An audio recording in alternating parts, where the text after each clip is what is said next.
So I could talk about Wonderfest's display of Studio Series Devastator and how amazing he is and how great he looks now that we finally seen every piece of him and how he looks in his final product. I could talk about that amazing display that they had using that Devastator, showing off the pyramid from Revenge of the Fallen scene, showing off all the other Studio Series stuff, reminding us how we desperately need a update to that Fallen figure.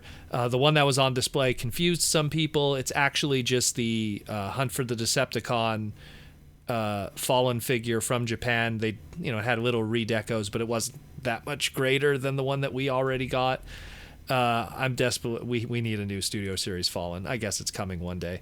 The real reason to be excited, in my opinion, more than anything, about this Studio Series Devastator comes from a character standpoint. In this reveal, they showed us the final two members for this character, and more than anything, they finally gave us a very good, properly scaled, up to detail look at the Constructicon character of Overload. Now, you're probably going like, what are you talking about? Well, here's the thing. When we were first introduced to Devastator back in the 2009 Revenge of the Fallen movie, we saw alt modes transform, make Devastator this big hulking thing that could barely hold himself up, which is kind of funny with the photos that have been shown from Wonderfest. He's standing upright and looking all tall. I'm pretty sure he's going to be able to hunch over and get our more accurate look. But we were shown that. We weren't really shown robot modes. Obviously, some of those characters, if you look carefully in the background, and there was some scenes in Revenge of the Fallen, some of those individual characters do show up in robot mode in that battle in the desert. But I mean, the thing with the Constructicons in the movie continuity is that there's multiple incarnations of the same alt modes. Like the dump truck is long haul, but he's also payload. And the crane was high tower, but it's also hook, and the excavator's demolishor, but it's also scrap metal, but it's also scavenger. The bulldozer, it could be skipjack, but it could be rampage, but it could be kickback, but it could be bone crusher. But the one consistent was that when Devastator combined, it was an excavator, it was a crane, it was a dump truck, it was a cement mixer, it was a bulldozer. We had, and the front loader. We had those 6 members. And when we got the big combiner, I guess we'll call it a Supreme, whatever you want to call that class toy that didn't have the robot modes, when we got that 2009 toy, it was reassured us that those 6 members were what made Devastator in the movie. And then we finally got I guess we'll call it the Legend Scale Combiner Devastator, and we were introduced to a 7th Constructicon member. Not only did we have a Constructicon toy that could combine, but they also had individual robot modes, and there was a 7th member that really was the centerpiece binding all together, absent from the movie, absent from that oversized Constructicon toy we had up to that point, and we were introduced to Overload. And it was crazy because the name of Overload up to that point, and I guess we'll do a little history lesson too. Why not? Like Overload was an Autobot character. Started back in 1989. It was a Micromaster transport. It was that one that looked a lot like Optimus Prime meets Ultra Magnus. Like it was like if anyone had Overload back in the day, it was your Ultra Magnus stand-in. I know Jaws D had one growing up, and that was a 1989 trademark. And then, of course, like every other trademark from G1 back then, they kind of dropped the ball on it, and it went into obscurity. They lost the trademark. Armada came around, and they took the name Overload, and they applied it to a character that, oddly enough, was called Ultra Magnus in Japan. The character of Overload in Armada in the Micron Detsetsu Legend Japanese version was called Ultra Magnus. So it's kind of funny how like this Ultra Magnus looking Micromaster had his name applied to a character named Ultra Magnus in Japan. And that was 2003. And of course, it was going to expire, so they threw it on something else. And then you had the Universe 1.0 line that was still kicking around at the time before it became the universe that we associate with Generations toys. But the Universe 1.0 line had a repaint of 6 Train from Operation Combination, those little Micromaster 6 combiners. And they took one of the Railbot members, which was San Diego, which was a nod to San Diego. They repainted him, released him in, I believe it was a KB Toys exclusive, because I never really saw it anywhere else. I mean, it sure as heck didn't show up in Canada.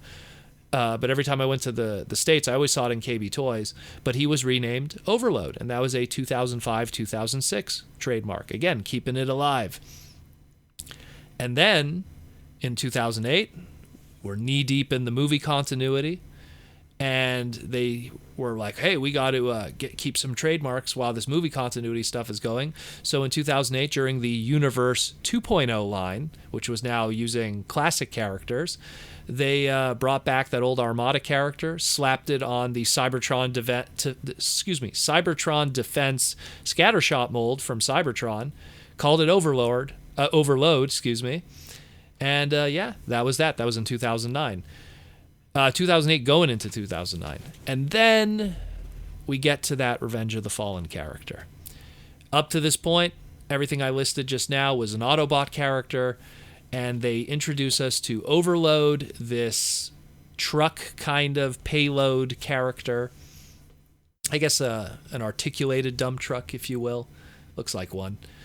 And and he was just this new addition to the Constructicons. We always associated Constructicons with 6 members, and each one of those 6 members were based off of that iconic alt mode, and there never was an articulated dump truck that was part of those 6 original members. We already had our dump truck in Long Haul or Payload or whoever you want to call that dump truck that already was part of the movie Constructicons. So we were introduced to Overload. And it's like, oh, hey, here's a new member. He kind of glues everything together. We have our 7th member. That is that. And then they're like, hey, why don't we take that Legend scale, Devastator mold? And in Japan, they called it the Easy Collection ones, that's what the Legends were called. They gave it G1 colors in 2010. And everyone's like, oh, man, that's awesome. So then they brought that over here in 2010. It was a Toys R Us exclusive, and then they put some like brown paint on it to make it look like it was dirty, working in the dirt, and that was it. And after that 2010, Overload as a trademark was never used again, and it expired. And then they brought it back because they knew what they were going to do with Studio Series. And so they had the Robots in Disguise 2.0 line, the cartoon in 2015.